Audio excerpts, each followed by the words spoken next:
உங்க பாக்கெட்ல இருக்கிற இந்த காகித பணத்திற்கு எப்படி மதிப்பு வந்தது என்று எப்போதாவது யோசிச்சிருக்கீங்களா? அரசாங்கம் சொல்லுது அதனால இதுக்கு மதிப்பு அப்படின்னு நீங்க நினைச்சா அதுதான் உலகிலேயே மிகப்பெரிய பொய். உண்மையில் இந்த ஒட்டுமொத்த உலகமுமே 500 வருடங்களுக்கு முன்னால் ஒரு சில பேராசை பிடித்த மனிதர்கள் போட்ட மாபெரும் ஏமாற்று திட்டத்தின், அதாவது மாஸ்டர் பிளானின் கீழ்தான் இன்றும் இயங்கிக் கொண்டிருக்கிறது. அந்த பழைய வரலாற்று தந்திரத்தை மட்டும் நீங்க இப்போ தெளிவா புரிஞ்சுக்கிட்டீங்கன்னா, நவீன காலத்துல உங்ககிட்ட சொந்தமா ₹1 கூட இல்லைனாலும் மத்தவங்களோட பணத்தை வச்சு எப்படி பெரிய பிசினஸ் சாம்ராஜ்யத்தை உருவாக்கலாம் அப்படிங்கிற வித்தை உங்களுக்கு தெரிஞ்சிடும். அது என்ன தந்திரம்? வாங்க டீட்டெயிலா பார்ப்போம். 16ஆம் நூற்றாண்டு. அப்போ உலகத்துல காகித பணமே கிடையாது. மக்கள் தங்கம் மற்றும் வெள்ளி நாணயங்களை வச்சுதான் பிசினஸ் செஞ்சாங்க. ஆனா அந்த தங்க நாணயங்களை வீட்டுல வச்சிருந்தா கொள்ளையர்கள் திருடிட்டு போயிடுவாங்கன்ற பயம் மக்களுக்கு இருந்தது.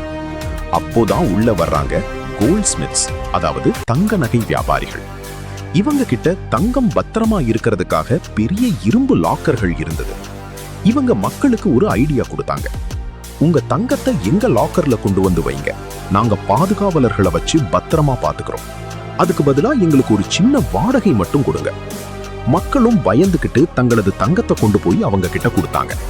தங்கத்தை வாங்கிக்கிட்டு அந்த நகை வியாபாரிகள் ஒரு பேப்பர்ல, இந்த நபருக்கு இவ்வளவு தங்கம் சொந்தமானது, இதை எங்களிடம் காட்டினால் தங்கம் திரும்ப தரப்படும் அப்படின்னு அவங்க முத்திரை கொடுத்தி ஒரு காகித ரசீது, அதாவது ரிசீட் கொடுத்தாங்க.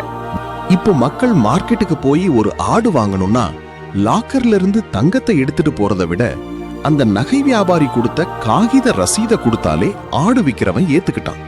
ஏன்னா அந்த காகிதத்தை கொண்டு போய் கொடுத்தா தங்கம் கிடைக்கும்னு எல்லாருக்கும் தெரியும்.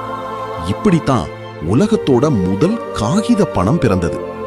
நகை வியாபாரிகள் சும்மா உட்கார்ந்திருந்தாங்க, ஆனா அவங்க லாக்கர்ல உலகத்தோட அத்தனை தங்கமும் வந்து குவிந்தது. இங்கதான் அந்த நகன் வியாபாரிகள் உலக வரலாற்றிலேயே மிகப்பெரிய ஏமாற்று வேலையை செஞ்சாங்க. அவங்க ஒரு ரகசியத்தை கவனிச்சாங்க. தங்கத்தை லாக்கர்ல வச்சிருக்க மக்கள் எல்லாரும் ஒரே நாள்ல ஒரே நேரத்துல வந்து தங்கத்தை திரும்ப கேட்க மாட்டாங்க. 100 பேர் தங்கம் வச்சிருந்தா ஒரு நாளைக்கு 5 அல்லது 6 பேர் மட்டும்தான் தங்கத்தை எடுக்க வர்றாங்க. மீதி 95% தங்கம் லாக்கர்ல சும்மா தான் கிடக்கு. அப்போ காசு தேவைப்படுற மத்த வியாபாரிகள் இவங்க கிட்ட வந்து கடன் கேட்டப்போ இவங்க கிட்ட சொந்தமா தங்கம் இல்ல. ஆனா இவங்க என்ன செஞ்சாங்க தெரியுமா?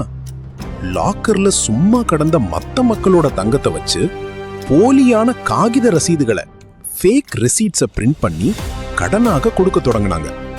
அதாவது லாக்கர்ல 10 கிலோ தங்கம் தான் இருக்குன்னா இவங்க 50 கிலோ தங்கத்துக்கான காகித நோட்டுகளை அடிச்சு மார்க்கெட்ல கடனா விட்டுட்டாங்க.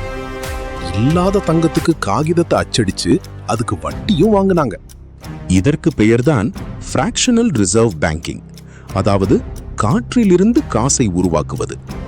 இன்றும் உலக வங்கிகள் உங்ககிட்ட இருந்து வாங்குற டெபாசிட் பணத்தை வச்சு அதை விட 10 மடங்கு பணத்தை கடனாக கொடுத்து நம்மை ஏமாற்றிக் கொண்டிருக்கின்றன. சரி நண்பா, அவங்க ஏமாத்தின வரலாறு இப்ப புரிஞ்சிருச்சு.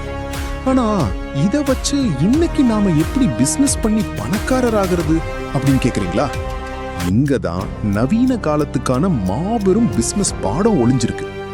அந்த நகை வியாபாரிகள் செஞ்ச பிசினஸ்க்கு பேர் லெவரேஜ். லீவரேஜ், பிறரின் பலத்தையும் சொத்தையும் நமது பிசினஸ்க்கு பயன்படுத்துதல். அவங்க சொந்த பணத்தையோ தங்கத்தையோ முதலீடு செய்யல, அடுத்தவங்களோட தங்கத்தை வச்சு தங்களோட கிரெடிபிலிட்டியை, நம்பகத்தன்மையை உருவாக்குனாங்க. இன்னைக்கு இருக்கிற நவீன உலகத்துல மிகப்பெரிய நிறுவனங்கள் எல்லாமே இதே 500 வருட பழைய தந்திரத்தை தான் பயன்படுத்துறாங்க. ஓலா, இவங்க கிட்ட சொந்தமா ஒரு கார் கூட கிடையாது. ஆனா மத்தவங்களோட காரையும் டிரைவர்களையும் வச்சு லீவரேஜ் பண்ணி உலகத்தோட பெரிய டாக்ஸி பிசினஸ் நடத்துறாங்க. ஓயோ, இவங்க கிட்ட சொந்தமா ஒரு ஹோட்டல் ரூம் கூட கிடையாது. மத்தவங்களோட ஹோட்டல் பில்டிங்கை வச்சு பெரிய ஹோட்டல் பிசினஸ் நடத்துறாங்க. யூடியூப், இவங்க சொந்தமா ஒரு வீடியோ கூட எடுக்கிறது இல்ல. உங்களை என்ன மாதிரி இருக்கிற கிரியேட்டர்களின் கண்டென்ட்டை வச்சு லீவரேஜ் பண்ணி கோடிக்கணக்கில் சம்பாதிக்கிறாங்க. பணத்துக்காக நீங்க ஓடுற வரைக்கும் நீங்க சாதாரண ஆள்தான். ஆனா அடுத்தவங்களோட உழைப்பையும் முதலீட்டையும் வச்சு எப்படி ஒரு பிசினஸை பில்ட் பண்ணணும்ன்ற இந்த ரகசிய புரிதல் உங்களுக்கு வந்துடுச்சுன்னா நீங்க தான் இந்த நவீன காலத்தோட காட்ஃபாதர். அடுத்தவங்க சொத்தை வச்சு தந்திரமா பிசினஸ் சாம்ராஜ்யத்தை உருவாக்குறது எப்படிங்கிற ரகசியம் இப்போ உங்களுக்கு தெளிவா புரிஞ்சிருக்கும்னு நம்புறேன். இந்த 500 வருட பழைய மாஸ்டர் பிளானை நீங்க எப்படி உங்க வாழ்க்கையில பயன்படுத்த போறீங்க? கமெண்ட்ல சொல்லுங்க. வீடியோ பிடிச்சிருந்தா லைக் பண்ணுங்க. உங்க ஃப்ரெண்ட்ஸ் ஆர் ஃபேமிலிக்கும் கண்டிப்பா ஷேர் பண்ணுங்க.